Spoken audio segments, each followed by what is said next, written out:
Joining us now, Tyler Vernon, Chief Investment Officer at Biltmore Capital. Ron Carson, CEO and founder of Carson Wealth Management. Alan Valdez, Vice President of DME Securities. Let me start with Tyler. Tyler, the stock market is optimistic. I just want to ask you the push and the pull. Is it still the news out of Japan, which is always short of real information? Is it the better numbers coming out of the U.S. economy? Choose your weapon. Which one is it? Well, I think it's a little bit of everything, Larry. I think, first of all, this is a case for central banks to keep a lot looser policy for a longer period of time, which is generally more bullish for equities. I think the fact that we didn't go into Libya at this point was also positive, and things look to be getting a little better over there in Japan. So I think it's a culmination of everything that's making people realize that the valuations here look attractive, that the economy is continuing to do well, and as we look forward over the next couple months, this shouldn't really affect our numbers in any large case. Ron, have we taken our eye off the Middle East a little bit? Is that going to come roaring back and become the main focus again? And how does that impact your investing?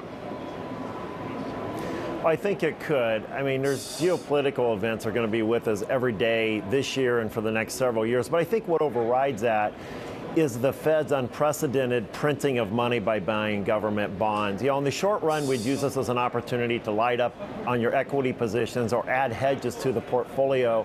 I think it'll set up for a much better buying opportunity, primarily outside of the United States. So, you know, short-term bearish, long-term fairly constructive, and I think it's going to be primarily driven by the world being awash in paper, not the things that we need, you know, food, water, and energy, but you know that's the game right in front of us. Okay, Alan, let me ask you this. You see the leaders today, banks from the dividend play, but you also see industrial stocks and commodity stocks. What is your read on why they are leading? Well, I tell you, Larry, I think this has probably been the busiest week I've seen in years in regards to Newsweek. We had a week ago the earthquake, the tsunami, then we had Libya, then we had Saudi Arabia, Bahrain, and we have oil over $100 a barrel, and yet this market's only down a little over 1% in this whole week. I mean, I think the whole thing just shows you the economy, the growth globally is still here and it's going to continue. So I'm not really concerned about this market taking a little dip this week. I think this market's still on an upward swing. Alan, we're looking at the financial sector right now. Is that dividend increase or bringing back the dividend, is that already baked into this price, or do you think that those stocks rise from here? Oh, I think the stocks should rise from here. Remember, also, the financials are 20% of this S&Ps. So you get a rise in the financials, you're going to get a rise in the market also. So that was a great news out today on the interest rates. That was a great call.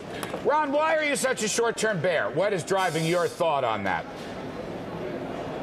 Well, I think you look at earnings. First of all, the market is not inexpensive. I know that's conventional wisdom, but the Schiller earnings are currently 24 times earnings. Plus, we've had such a huge move up here in the short run.